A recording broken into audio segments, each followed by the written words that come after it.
Ya, kabar duka menyelimuti tanah air. Pesawat Sriwijaya Air dengan nomor penerbangan SJ182 jurusan Jakarta Pontianak terbang untuk terakhir kalinya karena dipastikan jatuh di perairan Kepulauan Seribu. Hingga kini titik black box sudah ditemukan namun tertimbun puing-puing dari pesawat. Spekulasi-spekulasi pun muncul terkait dengan penyebab jatuhnya pesawat ini. Salah satunya usia pesawat tersebut yang sudah lebih dari 26 tahun. Nah, lantas seperti apa histori dari SJ182 ini dan juga seperti apa standar keselamatan Sriwijaya Air sebagai salah satu maskapai terbesar di Indonesia. Saya ulas untuk Anda di sore hari ini di pesawat lansia layak mengudara. Ya, memang hanya 4 menit saja kalau kita lihat setelah lepas landas pada Sabtu kemarin, SJ182 hilang dari radar. Dan berbagai penyebab dari pesawat ini jatuh pun beredar di masyarakat. Ada yang berpendapat cuaca buruk pada hari tersebut, ada juga yang menyayangkan usia pesawat yang sudah dinilai tua atau lansia ini. Tapi sebelum itu kita akan lihat beberapa fakta yang ada bahwa memang benar jenis pesawat SJ182 ini memang merupakan versi lama dari pesawat Boeing 737 yang sering kali kita lihat, yakni Boeing 737 seri 524 dengan nomor registrasi di PKCLC. Dan pertama kali pesawat ini terbang ini adalah pada tahun 1994 lalu atau tepatnya pada bulan Mei 1994, dan waktu itu pertama kalinya pesawat ini dibeli oleh Continental Airlines di Amerika Serikat yang menggunakan pesawat dari SJ182 ini selama lebih kurang 16 tahun. Lalu kemudian setelah itu pesawat ini akhirnya dijual kepada maskapai di Amerika Serikat juga, yaitu United Airlines yang menggunakan pesawat itu dari 2010 hingga 2012 atau sekitar hanya 2 tahun saja. Dan barulah pada April 2012 pesawat SJ182 ini atau dengan nomor registrasinya di PKCLC ini dibeli oleh Sriwijaya Air, dan pada Mei 2012 tidak lama setelah dibeli begitu ya, pesawat ini langsung mengudara di Sriwijaya. Dan kalau kita lihat, kalau kita hitung begitu ya, dari awal pertama kali pesawat ini terbang di Mei 1994, artinya usia pesawat dari SJ182 ini umurnya sudah mencapai 26 tahun 7 bulan. Nah, lantas dengan usia pesawat SJ182 ini pertanyaannya, apakah pesawat ini masih layak digunakan dan seperti apa lebih detail dari sejarahnya? Kita lihat di slide berikutnya. Ya, pengamat penerbangan yaitu Alvin Lee mengatakan bahwa usia pesawat ini tidak ada hubungannya atau tidak ada korelasinya dengan kelayakan terbang suatu pesawat, dengan syarat bahwa maintenance atau perbaikan dan juga perawatan pesawat ini dilakukan dengan benar dan juga berkala begitu. Namun memang maskapai-maskapai ternama dunia kalau kita lihat seperti Qatar Airways, Emirates, Singapore Airlines begitu ya, the world's best airlines ini memang mempunyai usia rata-rata armada yang cukup muda, yaitu di 7 hingga 8 tahun. Bahkan Garuda Indonesia, maskapai penerbangan tanah air ini juga mempunyai usia rata-rata armada yang juga cukup muda, yaitu di 7,3 tahun. Nah, atas dasar inilah pastinya pesawat yang berusia 26 tahun 7 bulan ini diragukan oleh banyak pihak. Nah, lantas batas usia ini juga lah yang akhirnya dipertanyakan, apakah tidak ada undang-undang sebenarnya di negara kita ini yang mengatur undang-undang batas usia pesawat. Nah, seperti apa undang-undangnya kita lihat di slide berikutnya.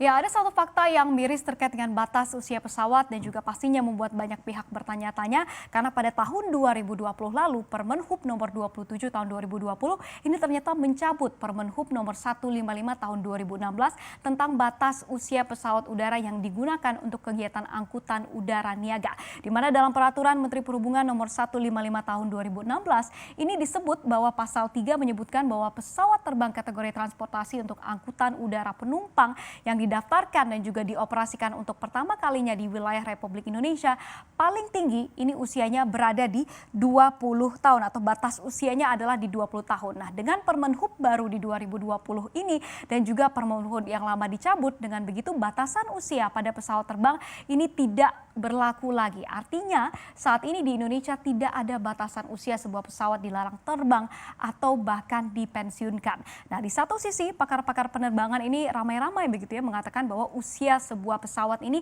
tidak ada korelasinya dengan keselamatan. Namun kita ketahui negara kita Indonesia memang mengalami sejumlah kecelakaan-kecelakaan fatal pada pesawat terbang. Nah, apa saja kita lihat di slide berikutnya. Ya, menurut data dari Aviation Safety Network, sebelum jatuhnya Sriwijaya Air SJ182 ini ada sekitar 697 korban jiwa kecelakaan pesawat di Indonesia dalam 10 tahun terakhir, termasuk dalam pesawat militer dan juga pribadi. Dan berikut kita lihat bersama-sama begitu ya kecelakaan-kecelakaan fatal yang terjadi di negara kita. Pertama kita flashback ke tahun 1992 di mana ada pesawat Mandala Airlines begitu penerbangan 660 yang menabrak Bukit Inahau saat akan mendarat di Bandara Udara Patimura, Ambon. Dan akibatnya seluruh penumpang dan juga awak pesawat yang berjumlah 70 orang tewas. Lalu kemudian kita lihat 5 tahun setelahnya pesawat Garuda Indonesia dengan nomor penerbangan 152 yang jatuh di dekat Medan begitu ya dengan jenis pesawatnya Airbus A300. Dan akibatnya juga seluruh penumpang dan juga awak pesawat yang berjumlah 234 orang harus tewas saat itu. Lalu kemudian di tahun 2004 kita lihat ada pesawat Lion Air dengan penerbangan 538 yang berangkat dari Jakarta tergelincir saat mendarat di Bandara Adi Sumarmo Surakarta. Akibatnya walaupun memang tak sefatal yang dua tadi begitu ya kecelakaan yang dua tadi, dalam kecelakaan tersebut ada 26 penumpang yang tewas dan juga 142 orang lain yang mengalami luka-luka.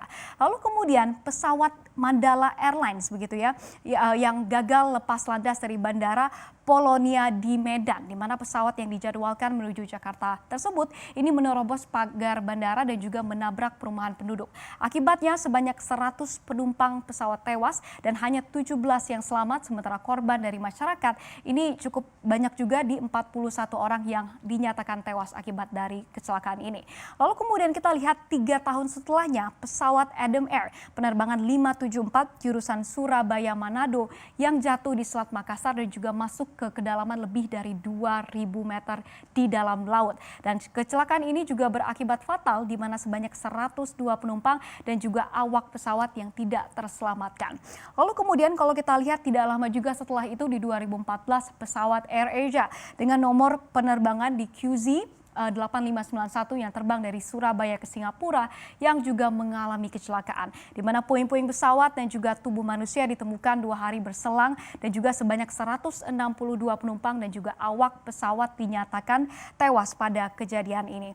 Lalu kemudian dari 2014 ini sekitar 4 tahun setelahnya ini ada pesawat Lion Air JT610 yang berangkat dari Jakarta menuju Pangkal Pinang yang jatuh di area perairan Karawang di Jawa Barat yang menggunakan pesawat terbaru mereka yaitu Boeing 737 MAX 800. Dan sama seperti Lion Air JT610 begitu ya sebanyak 189 orang penumpang atau kesemua penumpang dari pesawat Lion Air JT610 ini semuanya tewas. Dan 2 tahun berselang peristiwa naas ini kembali terjadinya dengan jatuhnya pesawat Sriwijaya Air SJ182 ini pada tahun 2021.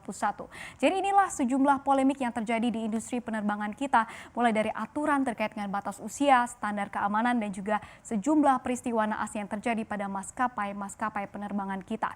Melihat data-data ini pasti membuat kita bertanya-tanya, ada apa sebenarnya dengan industri penerbangan kita?